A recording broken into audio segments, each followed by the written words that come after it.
Cruising can be such a great vacation and so stress-free if you're prepared. It is a great way to see many different places in the world and to do so with a bunch of people who love adventure just like you. Hello and welcome to Roses for Adventure. My name is Sonia and I have been on many cruises and have a passion for vacationing, exploring, and just all kinds of adventure. And I love sharing my experiences with people like you so I can hopefully give you some tips and tricks and learn along the way to make your vacation a lot easier and less stressful. Be sure to subscribe so that you can stay up to date on all of our awesome cruise, travel, and adventure videos, and give this video a big thumbs up and like this video as it is the best way to support this channel. Today I'm going to share with you our boarding hacks and how you can hopefully have a more efficient and less stressful boarding day so that you can begin your next vacation on the right foot. And this begins with being prepared. Let's begin with pre-boarding preparation, the thing you should be doing at home before you even leave for your vacation. My first tip is to pack strategically. You have such limited space in your luggage, you want to utilize it as best you can. So when we pack, we love to use packing cubes, which are just little cases that hold your clothes. It can help keep you very organized, especially if you are going to be flying and you're staying in port for a few days before you go on your vacation. We like to pack by day then. So for instance, we are about to fly to Houston to go to Galveston on our next cruise, and we're going to be in Houston for 2 days, going to see the Space Center and do some fun exploring in Houston. So our family of 4 packed in a single cube, and we're going to use that for our Saturday and Sunday clothing, so we don't have to unpack our entire suitcase when we're there. I also love having versatile options to pack, so maybe doing shorts or pants, or a skirt, and then just some fun tops or things for dinner. That way you don't have to pack a complete outfit each night. If you're anything like us, you are in your swimsuit pretty much all day. So you don't need to have a bunch of clothing options for throughout the day because they really don't get that dirty if you're just wearing your swimsuit all day. So for my boys, they will wear their dressy shorts and a polo or a dressy shirt for dinner, but then as soon as dinner's done, they want to take those clothes off. So as long as they're not dirty, they will reuse them, so they'll wear them each 2 nights. But this also means you need to be prepared just in case there are stains or spills, so I like to pack things like shout wipes or the Tide sticks. The next thing that you should be doing is online check-in, which is done on your phone or on your computer. You can just simply download the app for Royal Caribbean on your phone, and then it will prompt you for all the things that you need to upload, your documents, like your passport. It will have you take a photo of yourself so that this photo gets used when you are on the ship. It's basically for just if you're purchasing items using your set and sail pass, or if you're leaving the ship or coming back to the ship on a port day. There are some other questions and things that you need to fill out just before you set sail, so there are like health screening questions and things like that that are helpful to have on your phone as well, so that the check-in process is even smoother in person. You will also want the app to schedule your shows ahead of time. This typically opens up within the 30-day window of when you are sailing, as well as your check-in time that you would prefer. So having easy access to the information is very, very helpful. You can also use the app to book your shows ahead of time. This typically opens up within 30 days of your sailing and is really only for some certain class ships, like the Oasis class, the Icon class, some of the newer ships. Some of the older ships you do not need to worry about booking your shows ahead of time, and it will prompt you that you need to do such things, so good to know, and also for booking your dining time that you prefer. Another thing to consider on boarding day is the transportation that you're going to take to get to the port. The port areas can be very, very congested on boarding day, simply because there are all those people getting off the ship from their sailing. They're ending their vacation just as you're starting yours. So all these people are trying to get either to the port or away from the port, and it can cause a lot of congestion. So plan accordingly and know ahead of time if you want to get there at a certain time. Maybe plan a little bit earlier because traffic can get quite backed up, especially if there's construction near the port all those things to be aware. So for these types of information, I love to join the Facebook groups for Royal Caribbean for the specific ship. There are also groups that people create for your specific sailing so that you can meet people ahead of time and just kind of chat online about how things are going or ask questions too. It's a great way to create like a little community ahead of time before you even get on board. Knowing your arrival time is very important because if you arrive too early, they will not let you check in and you are stuck sitting on the curb waiting for your time. They can be quite strict about it at times. Sometimes they're not. It's kind of hit or miss. But just as a safety rule, I would arrive at your slotted time. There is a bit of a grace period. So this is where it's also helpful to have your phone handy with your boarding time, with your boarding pass. You'll have a digital version until you get to your room and you get your card, your set sail card. So then they will allow you to enter the line before you even get onto the ship. So you have to check in, they make sure you have all of your travel documents that you need, like your passport, kids' birth certificates, all of those things. And early check-in is available for those who are staying in suites.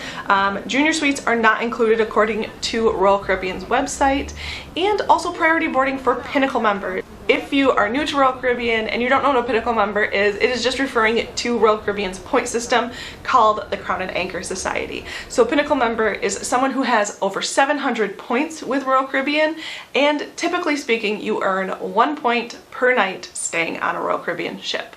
You do get bonus points if you're staying in suites, and there are other ways, but we will talk about this more in another video. Alright, what about your baggage? What is going to happen with that? Let's talk about it. When you get to port, there are going to be porters, staff there that are going to take your luggage. So you should have a luggage tag with you that you've printed at your home ahead of time, which needs to be printed in color. So you'll print them out ahead of time, and we like to have these little luggage tag sleeves. They're just a lot sturdier. Otherwise, it's just a piece of paper that you're stapling to your luggage and hoping it stays. So these are gray. We got them on Amazon. It was a pack of 4, and then these just twist on and off. These are great to have. Do not put this on your bag if you're flying. Wait until you get to port to put it on your bag. You don't want it to get lost or confuse the airlines. So this has which deck you're staying on and which section of the ship you're in. It just helps them get your luggage to where it needs to go. So you hand your bags off to the porters. These are the bags that you do not need to keep with you. So things that just have clothes, shoes, those types of things. If you are bringing on your allotted wine, that you're allowed to bring 1 bottle per adult person. You're also allowed to bring a 12-pack of soda per person, and you can bring water. All of those are listed out on Royal Caribbean's website, which I will link down below in the description. So just be aware that those things need to be with you. They cannot be put in those bags that you leave with the porter. Also keep in mind, those bags might not get there until later that night. So if there are things that you're going to want from your bags, like your swimsuits, your toiletries, if you have any medications, those should stay with you. If you're going to want something special to wear to dinner, you're going to want to keep that with you. So having a bag, like a backpack or something with you, that you can have all those essential items on your person and not with the porter. The rooms typically do not open up until later on in the day, till about 1 o'clock, 1:30. This really depends on how long it takes the staff to clean the rooms and flip the ship over from the previous sailing. So another thing to keep in mind, you don't want to be carrying a whole bunch of stuff with you if you're boarding early. So if you have a couple hours, you don't want to have all of your bags with you. You certainly can. They will not stop you, but it makes your life a lot easier if you don't have to pull luggage around a busy ship. So you've handed off your luggage to the porter. Now you're ready to get on board, right? No, you'll go through some security and you'll go through another in-person check-in. Just the initial is just you getting the okay to go inside. So they'll tell you, okay, go give your luggage to the porter, and then you can go inside and wait in another line to do security and to do your check-in to make sure that you have all of your travel documents. They will scan all your documents, make sure everything is in order, and scan your bags that you're taking with you, make sure that you have the things that you're allowed and didn't bring on things that you're not allowed. If you're wondering what's not allowed on a cruise ship, I will link that video up above for you to check out. There is a whole list of banned items that you don't want to be caught with. They will take it away and then maybe return it to you at the end of your vacation if it doesn't get lost somewhere. I would not leave it up to that, so check out that video. I will link it down below in the description as well. So if it is not quite your time, if you've arrived a little early, they will give you a boarding zone. So you'll wait in just kind of like an airport type waiting area, just a bunch of chairs, and you'll wait for your boarding zone to be called. They typically do this by the Crown and Anchor Society levels first. So they will go in order from highest to lowest, and then they will go by boarding zone group. Then you're finally ready to walk on board. It's so exciting, and it's also great to familiarize yourself with the ship ahead of time and knowing the orientation of where things are. It can be very confusing if this is your first time on a cruise ship or your first time sailing on this specific ship. They're all very different and unique in their own way, so I do recommend either watching some YouTube videos or checking out the app or looking online at different maps of your cruise ship and all the fun things that it has to offer. The very first thing you're going to want to do when you get on board, though, is find your muster station. Every single passenger must check in at their muster station before the ship is allowed to leave port. Do not be that person. Do not make the whole ship wait for you. They will start calling out names. So as soon as you board, go find your muster station before you do anything else. This helps not only so you can familiarize yourself with what safety steps need to happen, but also where your muster station is in the ship. This is very important just for your own safety and the safety of all the cruisers around you. You are assigned that group for a reason, and if you're traveling with kids, they will be given a wristband. This wristband will be waiting for you in your stateroom when it is clean. So it simply just says, see that? It says E3. So that was where our muster drill was on our last cruise vacation with kids. This is just in case they're not with you when you're called to go to your muster station and if there is an emergency. So kids have to wear these at all times.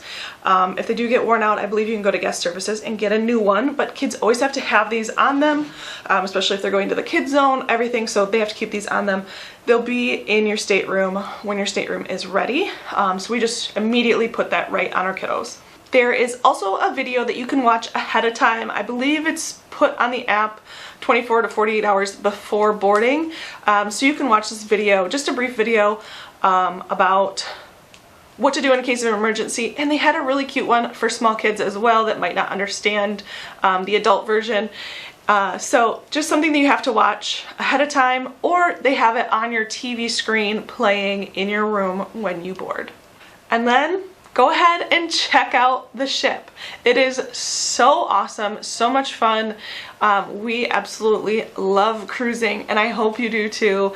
There are so many things to see and do and experience. So again, being prepared, watch those videos ahead of time, check out some other YouTubers, check out all the fun things that there are to do on your specific ship. Make sure that you pack accordingly. There are a lot of things that people love to bring, and some people are huge overpackers. If you want to do better and not be an overpacker, check out this video linked up above of how we pack in just carry-ons. We are a family of 4, and we have a carry-on and a backpack, and that is it. That's all we bring, and we have more than we need. I still end up overpacking in just a carry-on. So check out that video linked up above, and I will link it down in the description below as well if you want to check it out later. Some other great things to do as soon as you get on board: if you're doing any specialty dining, head to a specialty dining restaurant and they can book all of those reservations for you. And the app is another great place to check out what's going on that day. They have the schedule of events, and you can even text on the app to other people on the ship. It is only 2 people that are on board and have the app as well, so you can't be texting outside unless you pay for the internet package.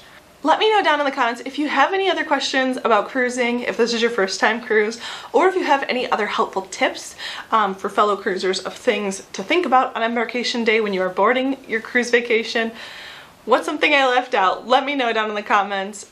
I hope that you found this video helpful and informative. If you did, like this video and give it a big thumbs up. And also consider subscribing to our channel so that you can stay up to date on all of our awesome cruise, travel, and adventure videos. We will see you on our next adventure.